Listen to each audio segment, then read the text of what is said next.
Are you well versed in deeds at all? Well, it depends on what you mean in deeds. Are you talking about deed restrictions? Just like deeds in general. Like, do you, when you have a seller or a buyer who's going under contract, do you like talk to them about the different options as far as deeds, what they should get, or just give them like the rundown of the different options? Yeah, so, I mean, there are some things that I can talk to them about if they have specific questions. Usually, when we're selling houses, a lot of times the question is, who can go on the deed, or hey, I'm buying a house, I don't want my spouse on the deed, or usually it's my significant other, right, but they're not married, and so there's questions about ownership, which I totally understand. I mean, if you're buying a house together but you're not legally married and something happens, you don't want to have to give up equity in the house. So there are definitely ways to do that. I always am going to refer them to the title company so that I don't get into the weeds and end up saying something that is wrong. Right.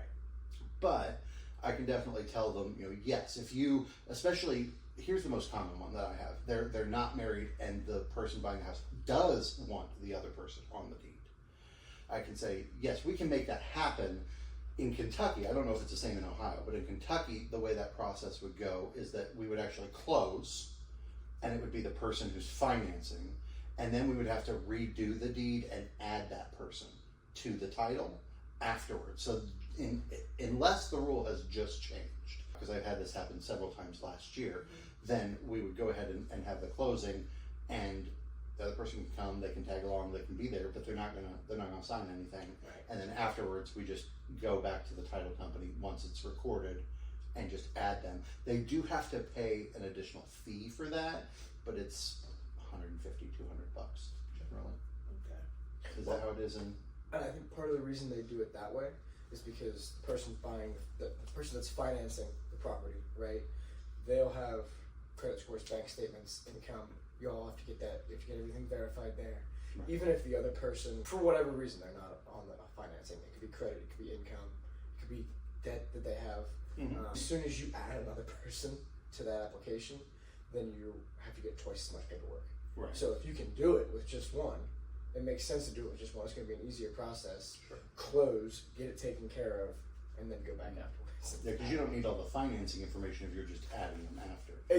Exactly, yeah. And I've seen people that have even added, like some older people that have added adult children afterwards, so that if they die or something, it doesn't have to go through probate and all that stuff. Yeah. It just, because it's, what is the term? Is it simple? I am not an expert on this, No. the terminology, but basically with survivorship. I know it's with survivorship is what they end up doing. So it goes to the kid, or it goes to the significant other, or whoever it is, and then you don't have to worry about probate, you don't have to worry about all that stuff. So those things are definitely possible. Again, I would always say talk to the title company, but you're absolutely right. We need to know as professionals, right, that these options are available, because people have so many different life situations. Right. Well, I think it's important that we have a clear-cut answer. It's like, yeah, we can make that happen, but that's not going to be us. It'll be the title company. Right. That's what they're there for. That's their whole area of expertise. I do know of a story, since you brought this up, in California, where a lady put her cat on the title, so that, because she had cancer, she was dying, so when she died, all of her money was put in trust to take care of the cat. The house went to the cat, and so there was a trustee who was appointed to take care of the cat. I think I remember that story. And that really did happen. So, I mean, basically, you can do whatever you want. It's just a matter of how the process works. Do you know about how it works in Ohio? I don't. That's kind of why I asked you, before we started rolling. I do know about dower rights. So if you're a married couple, and even if one person purchases the property in their name and you don't add them to the deed, they automatically have dower rights in the state of Ohio. Yeah. So is that the same for Kentucky? It is in Kentucky. And dower rights means what for people that are watching? Pretty much once you become one, everything is pretty much tied together. So you can't sell the house without a write-off from that other person saying that they also agreed to sell the property as well.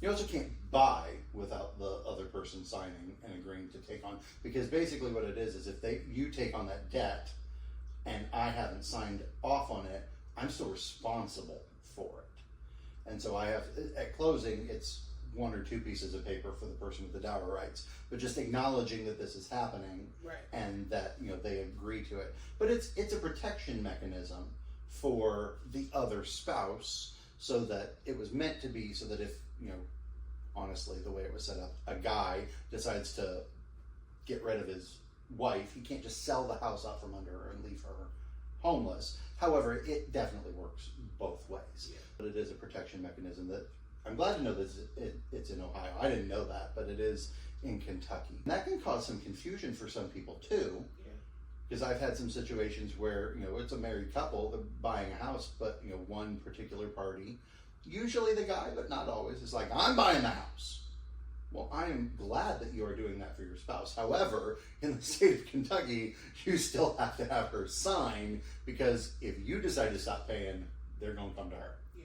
Or if you die, somebody's going to keep paying that loan. Yeah. So that's what that's all about. I had one of those recently. Where they died? No, she didn't. Sorry, excuse Oh. me. No, we had to have her come and sign at the title company as well when we were closing. So Yeah, I've also heard of like one party wanting to move and the other absolutely not wanting to, and kind of just going with the motions and signing all the paperwork, and then they got to closing and the other party's just like, no, I'm not, absolutely not selling. I love this house. The kids grew up here. And so it causes a lot of issues sometimes. Real estate can definitely involve a lot of emotion. Yeah. Yeah. So it's important that, you know, we, when we're listing the properties, try and talk through those things and talk with both parties, right?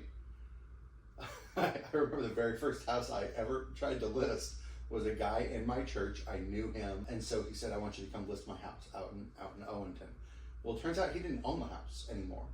He had gone through a divorce, and so he had actually transferred ownership to a relative so that the house wouldn't be lost in the divorce.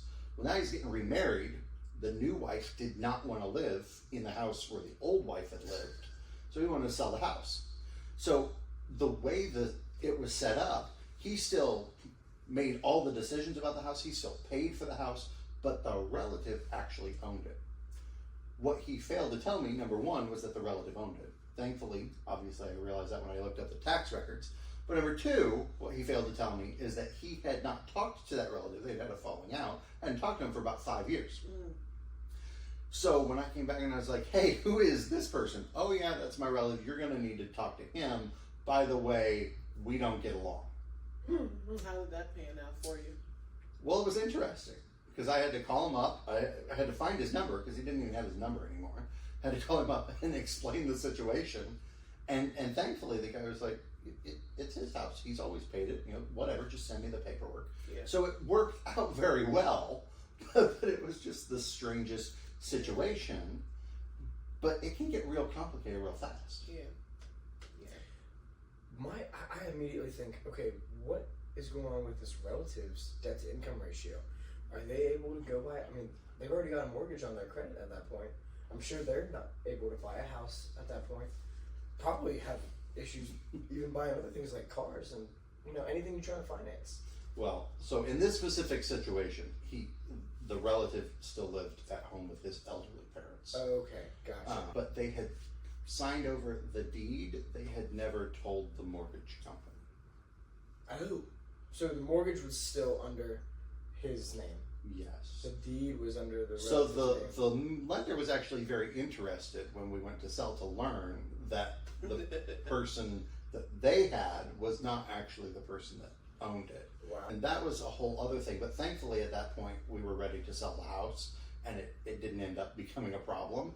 But yeah, that could be a problem because right now, have you had this where people are reaching out to you, wholesalers and rehabbers and flippers, and they're wanting to assume the mortgage of the house? Mm-hmm. Like, hey, I want to buy this house, but I want the seller to keep it in their name. They're going to keep the mortgage. We'll pay it. We're going to pay it. We're going to give them $2,000, $5,000, $10,000 cash, but they're going to keep the mortgage in their name. However, you're going to sign the deed over to us. Yeah, it's an assumable mortgage. Have you seen this situation? I haven't. So this is happening all over here. I get probably 2 or 3 calls a week from these investors, I guess I would call them. And I've looked into it, and I guess it is doable. They want to do it because there's lots of mortgages out there right now that are at 3% and 4%. Right. From a couple years ago. They know that those numbers are not coming anytime soon, so trying to take advantage of those mortgages that are already set up and people that are struggling, because they can shine that, hey, we'll give you $10,000-$20,000, right? Take over your mortgage. We're making the payments, and then we'll. You know. So, what kind of legal liability does that put on the buyer if they don't pay, or like, how does that all work? Well, that's the problem, because in a true assumable mortgage, like an FHA assumable mortgage, you take over the mortgage and buy the property, and you get to keep that interest rate. Right. I mean, we advertised that a year ago as rates were coming up. Hey, this is an option. That's not what these investors are doing, though. They are coming in and saying, I want you to give me ownership of the property. I'm going to be on the title. You are going to stay on the mortgage, but I'm going to pay it. And by the way, here's a couple $1,000s for you. You're going to move on with your life. And most of these people that they're trying to do this to are people that are in situations where they need to sell, right? House is in disrepair and they can't afford it, or they're facing foreclosure or pre-foreclosure, and usually because of the condition, they can't refinance, or they couldn't afford the higher payment, things like that. Or houses that have been on the market, the last two that I've taken have both been houses that have been on the market like 180 days or more, so they've been on a while. So hey, let's try this. But it absolutely leaves the seller in a position where you're still responsible for the mortgage. And so if this company goes out of business, if this investor over leverages themselves and folds, you're gone, you've moved on. Most of these sellers do not, even though I've explained it every time I presented it, because it's a valid offer, I have to present it. I've explained, here's how this works. However, you are still responsible for this mortgage. Well, you're not going to go buy another house either. Exactly.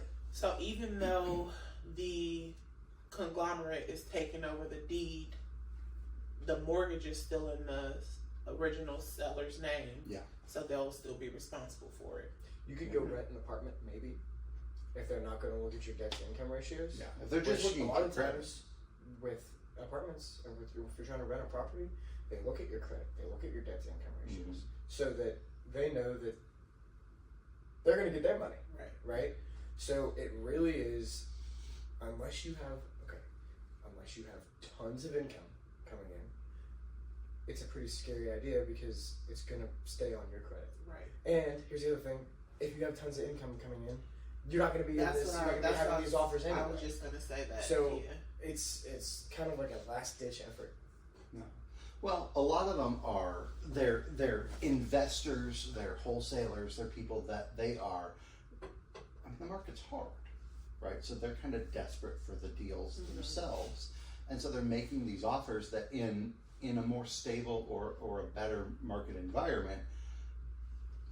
They weren't doing this 2 years ago. No. So they're trying to find a deal, I get that. And they're trying to do something that, yes, it does work. And, I mean, maybe if you're in a situation where you're going to lose the house and end up on the street, this could be a situation that we could look at. But I've had 3 on the buyer side that they've tried to present this. And he's a cash buyer. I'm like, why don't you just pay cash for the property? Because this is better for me. Well, I understand why it's better for you, but it's not better for them. Right. But I had one where I had a listing, and the house was in a very nice area, good school district, but it needed some work. It was a lived-in house. And so we did end up selling it traditionally, finally, but it took a little longer because of the condition. And the couple had split. Neither one was in a position where they could make repairs, they could do anything. So we just cleaned it up the best we could and let it ride. So we kept having showings because of the area. So I know, I'm like, the interest is there. But we had a hard floor that we could go to on price because of what they owed. And then the condition. So I had this guy who came in and he's like, I'll take over the mortgage. He used the word assume.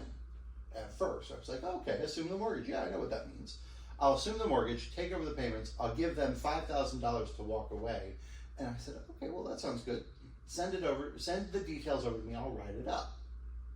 So when he sends it over to me, there was a clause that I had never seen before. And this was the first time that I encountered this. But it said that it was very specific, that the sellers will remain on the mortgage and sign over the title. And as the listing agent, I read that, and the first thing I did was I called a title attorney at one of the title companies. I was like, what does this mean? And he's like, run away. Run away. Because you are then believing the best about people that you do not know. And we want to believe the best about people, but unfortunately, other things can happen. Mm-hmm. But you're exactly right. If they just stop paying, then all of a sudden that person, it could be 2 years later, they don't even think about this anymore. Yeah. And all of a sudden the mortgage company shows up and says, where's our money? Yeah. And then your life is ruined all over again. Yeah. Double. Because you already were in a situation where you had to get rid of your house, and now you find out you didn't even get rid of your house. Mm-hmm. So there are lots of situations in real estate that can be very tricky to navigate, very difficult for people, and that's why they need professionals. Yeah, I agree. Well, and here's the other thing. Let's say you tried to navigate through this yourself and didn't contact a title company, didn't contact a real estate agent because you're trying to save a little bit of money. It will cost you 10 times over. So. Absolutely. So that's why you should call us if you have questions or if you are looking to buy or sell real estate. That's what we're here for. Right, guys? That's right. I say so. So if you're looking to buy in Ohio, you can reach out to me, Tenia Jones, at 513-788-1219. I'm Joe. I'm a lender with preferred rate. Feel free to call me at 513-907-2530. I'm Devin Croner, Coldwell Banker, Northern Kentucky, 859-962-7978. We'll see you soon. Bye.